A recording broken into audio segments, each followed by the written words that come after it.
დღეს გვაქვს ძალიან კონკრეტული ფაზა რუსულ ხელისუფლებასთან და რეჟიმთან დაპირისპირების, როდესაც ის ავტოკრატიის კონსოლიდაციის ეტაპზე გადავიდა და ძალიან დაჩქარებული ეტაპი დაიწყო, ესე ვთქვათ, გადაწყვეტილებების მთელი ტალღა მოდის, ხო, და ამ გადაწყვეტილებებთან ერთად მისი აღსრულებაც. 5000 ლარიანი ჯარიმები, პატიმრობები, რა ვიცი, ხა ბოლო ინფორმაცია დღევანდელი რაც იყო, ხო, ფსიქოლოგებს, მასწავლებლებს და ასე შემდეგ, უბრალოდ ფურცლი ხელში დგომის გამო მათ აღუძრეს საქმეები და ასე შემდეგ. მოდიშით დაასრულებდა. ნუ აღარაფერს ვამბობ, როგორ ეპყრობიან პატიმრობაში მყოფ მოშიმშილე ქალს, ხო, დღეს სრულიად ამაზრზენი რა მოხდა, როდესაც მისი გაშარჟებული ფოტოები ქართულ ოცნებასთან დაახლოებულმა ადამიანებმა გამოაქვეყნეს და თავად მათაც კი შერცხვათ ბოლოს და თუ არ ვშტები ეს მე წაიშალა თუ აიღეს თუ არ ვიცი რა ხდება, მაგრამ ეგ არის სახე ამ რეჟიმის. ხო, სახე არის, მაგრამ რეპრესიები, რომელიც წვდება უკვე მასობრივად ხალხს, ყოველ შემთხვევაში ამის სურვილი. რას უკავშირებთ თქვენ ამას? თავად ივანიშვილის მხრიდან რატომ მიიღება ასეთი გადაწყვეტილებები და როგორი უნდა იყოს წინააღმდეგობის მოძრაობაში ჩაბმული ადამიანების რეაქცია მას? მე მგონია რომ თავარი საკითხი ამაში ორ ნაწილად გავყოფდი. ერთი არის რომ ეს რა თქმა უნდა გამოწვევა უზარმაზარი, ჩვენ ამ რეჟიმის არსებობაა გამოწვევა, ასენს რო არ იქცეოდნენ, მაგრამ მით უმეტეს როცა ასეთ ფაზაში შევიდნენ, რომელიც თქვენ აღწერეთ, პირდაპირ საფრთხეა თავისუფლებისთვის, ადამიანების უსაფრთხოებისთვის, დაკავებულ ადამიანებს როგორ მოექცნენ, ჩვენ ნახეთ ხო, ანუ ჩვენ ქვეყანაში ტრადიცია არ არსებობდა სამწუხაროდ ისედაც ამ თვალსაზრისით ნორმალური, მაგრამ ამ რეჟიმმა, რომელიც მოვიდა იმ დროშით, რომ ამ პრობლემებისთვის უნდა მიეხედა, პირიქით ამაზრზენი და სამარცხვინო ფორმა მიიღო ჩვენი სტანდარტებითაც კი ამ ყველაფერმა. ანუ ამ საფრთხეს კი არ უარყოფ რამენაირად, მაგრამ დასკვნა აქედან ერთადერთი არის, რომ მათთვის ეს პროტესტი არის სერიოზული პრობლემა. ანუ ამაში უნდა დავინახოთ ჩვენი, ანუ საზოგადოების არაპოლიტიკური პარტიების, არამედ საზოგადოების ძალა. ანუ ყველა ეს განაცხადი, მათ შორის ისეთი, რომელიც ჯერ არ აღუსრულებიათ, მაგრამ წინასწარ იძახიან, ხო, უფრო შორსწავლენ, მათი ამოცანა ამითი პროტესტის ჩაცხრობა, ნაწილის საზოგადოების შეშინება, ნაწილის სასოწარკვეთაში ჩაგდება, რომ აი ნახე, არაფერი არ ჭრის მსმენია ასევე კარგი და გამბედავი ადამიანებისგან, ვინმეს ჭკუას კი არ ვარიგებ, მაგრამ პირიქით დასკვნა რომ გამოვიტანოთ, ეს ყველაფერი, ყველა ეს ამაზრზენი გამოვლინება ამ რეჟიმის უნდა გამოვიყენოთ მათ წინააღმდეგ საზოგადოების იმ ნაწილთან საუბრისას, რომლებიც ჩვენსავით არ ფიქრობენ. და ამ თვალსაზრისით მე აი დინარაძის და აი ამათი ამ პოლიტიკური ამაზრზენი არარაობების სამიზნე ამოღება კი არა ჩემთვის ამოცანა, ჩემი აზრით, ჩვენთვის. ანუ მათი მხილება არის, ჩვენ უნდა ვესაუბროთ კარგ ადამიანებს, რომლებიც ძიმე შეცდომას უშვებენ და თვლიან, რომ ამ სტატუს-კვოს შეცვლა არ არის ან აუცილებელი, ან შეცვლა უფრო მეტ საფრთხეს შეიცავს, ვიდრე დღევანდელობა. და ასეთები არსებობენ, მიუხედავად რომ ძალიან დიდი ნაწილია პროტესტში ჩართული ჩვენი საზოგადოების, ჩვენ ვიცით, რომ ამ რეჟიმის დამარცხებას შეიძლება კიდევ უფრო მეტი ზრდა. და ყველა ტრიბუნა, ყველა შეხვედრა, ყველა საუბარი ამისთვის უნდა გამოვიყენოთ და უნდა უთხრათ ამ ადამიანებს, რომ ფაქტია, რომ ამ რეჟიმის გადაწყვეტილებებმა შექმნა ეს კრიზისი.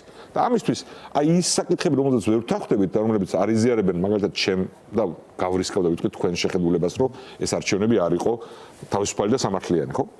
და არ ეთანხმდნენ, ან თვლიან, რომ შეიძლება არ იყო, მაგრამ არაფერი განსაკუთრებული არ მომხდარა, რაც ასე არ არის, ანუ უზარმაზარი პრობლემაა, როცა ამ ხარისხის ჩარევა მოხდა ფულით და დაშინებით. ყველაფერი დანარჩენს თავი რო დავენებოთ. მაგრამ არ იზიარებენ ამას. უნდა გავახსენოთ ყველას, რომ ეს კრიზისი შეიქმნა, როცა არჩევნების პოსტსაარჩევნო პროტესტი იყო და პრაქტიკულად დასრულებული. და განაცხადი, რომელიც ივანიშვილმა გააკეთებინა მის პოლიტიკურ არარაობას კიდე ერთს, პრემიერ-მინისტრ კობახიძეს იყო პრაქტიკულად საზოგადოების შეგუების ცდილობა, რომ სახელმწიფოებრიობა არ გქონდეს. რომ ჩვენ არ ვიყოთ იმ თავისუფალი სამყაროს ნაწილი და არ ვიყოთ დამოუკიდებელი სახელმწიფო. ამან გამოიწვია ეს პროტესტი. ანუ თვითონ შექმნეს ეს პროტესტი, ამის შემდეგ ამ ამაზრზენი და სამარცხვინო ნაბიჯებით აღრმავებენ და ეს პროტესტი არ მთავრდება. კრიზისი ვერ დამთავრდება ამ რეჟიმის პირობებში. ყველა მათი ეს ნაბიჯი, რომელიც თქვენ ჩამოთვალეთ, რომელიც საფრთხეა თავისუფლებისთვის. არის საფრთხე არა მარტო იმათთვის, ვინც სამიზნედ არის ამოღებული დღეს, ანუ აქტიურობით ვინც არის პროტესტში ჩართული. არა, ყველა დანარჩენისთვის, მათ შორის იმათთვის, ვინც არ იზიარებს, ან ბოლომდე არ თulis ამას სასიცოცხლოდ ამ პროტესტს. იმიტომ რომ ეს პროცესი ვერსად ვერ მიიყვანს ქვეყანას ვერც უსაფრთხოებისკენ, ვერც კეთილდღეობისკენ, ვერც ეკონომიკური წინსვლისკენ, პირიქით. ყველა ამ თვალსაზრისით პრობლემა შეექმნება თითოეულ მოქალაქეს, მათ შორის მომხრეებს ამ რეჟიმის. და ამიტომ ჩვენ ამ ხალხს უნდა უთხრათ, რომ ანუ შარი მოდის ამ კაცისგან, რომ ეს კაცი თავის ფულს და ძალაუფლებას აყენებს პროცედურიდან მათ კეთილდღეობას, მათ ეკონომიკურ წესვლას, უსაფრთხოებას და თავისუფლებას და ეს ამაზრზენი ფორმები უბრალოდ რაც უკიდურესი გამოვლენა კი არ არის, იმიტომ რომ ვეღაცები რადიკალები არიან და ამას. არა, ეს არის სახე ამ რეჟიმის და მთელი ეს პროცესი არის გამოწვეული ამ კაცის ივანიშვილის ნაბიჯებით და არაფერი სხვით. და ამაზე უნდა ვისაუბროთ ბევრი, ისევე როგორც უნდა დაუპირისპირდეთ იმას, რაზეც დაპირისპირება თავის დროზე, ჩემი აზრით, მოხდა არაჯეროვნად, მათ ამ ყველაზე ძლიერი არახს, ხო, ცვლილების შემთხვევაში ომიშის და ომისა. და იმას ვიმეორებ კიდევ ერთხელ, რა ეწირება ამ ყველაფერს ამ ადამიანებს. თუ ჩვენ მხოლოდ იმ ადამიანებს შორის ვისაუბრეთ, ვინც უკვე მოტივირებულები ვართ, ხო ამ საკითხში ჩამოყალიბებულები, როგორც აი ჩვენ ახლა. ხო, მაშინ შეიძლება გქონდეს პროტესტში სტაგნაცია. და ამიტომ მიმაჩნია მე აუცილებლად საუბარი იმ საკითხებზე, რომელზეც თითქოს ახლა მე და თქვენ არ გვჭირდება ერთმანეთის იმდენად თანხმდებით, რომ შეიძლება ვიღაცა ვინც ახლა დგას ოსტალზე მითხას, რომ ეგ ხო ისაც ვიცით. ხო, მაგრამ არის რაღაცები, რაზეც აი ესე ერთმნიშვნელოვნად შეიძლება მაგრამ თავარი თქვენ კითხოზე გამექცა, პასუხი არის აქედან დასკვნა არის ერთადერთი. ამ ყველაფერს აკეთებენ, იმიტომ რომ კრიზისის გაგრძელება, რაც თვითონ გამოიწვიეს და რაზეც რეაქცია არის ლეგიტიმური, არის მათთვის უზარმაზარი პრობლემა.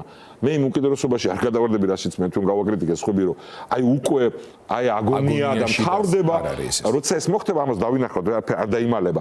მაგრამ ეს პროტესტი იმ ადამიანების თავგანწირვა, ვინც საკუთარი ფიზიკური ჯანმრთელობის და ზოგ შემთხვევაში სიცოცხლის რისკის ფასად, როგორც ეს მზია ამაღლობების შემთხვევაშია, ხო, მისი ამ არჩევანიდან გამომდინარე გრძელდება ეს პროტესტი. ეს არის სერიოზული პრობლემა ამ რეჟიმისთვის. ამ რეჟიმს ჰქონდა დიდი რღვევა, ეს ბზარები არსებობს, არ არის იმ ხარისხის, რომ ვილაპარაკოთ რა წუთზეა რეჟიმი, მაგრამ სწორედ იმიტომ გვაშინებენ და იმიტომ იქცევიან ამაზენად, რომ მათ პრობლემა აქვთ. ამავე დროს ცილას და ქარიბდას შორის არიან თვითონაც და ესეც უნდა გამოიყენოთ. ანუ მათ ნახეს, როდესაც განსაკუთრებული სისასტიკე გამოიჩინეს, ამ ბზარებმა გაღრმავება დაიწყო. ამიტომ მე აქედან იმ დასკვნას კი არ გამოვიტანე ხო, რომ აი კარგია რომ ეს ექცევენ. არა, ჩვენ ეს კი არ გვინდა. უბრალოდ მათ ეს უნდა იცოდნენ იმისთვის, რომ შეკავება მოხდეს.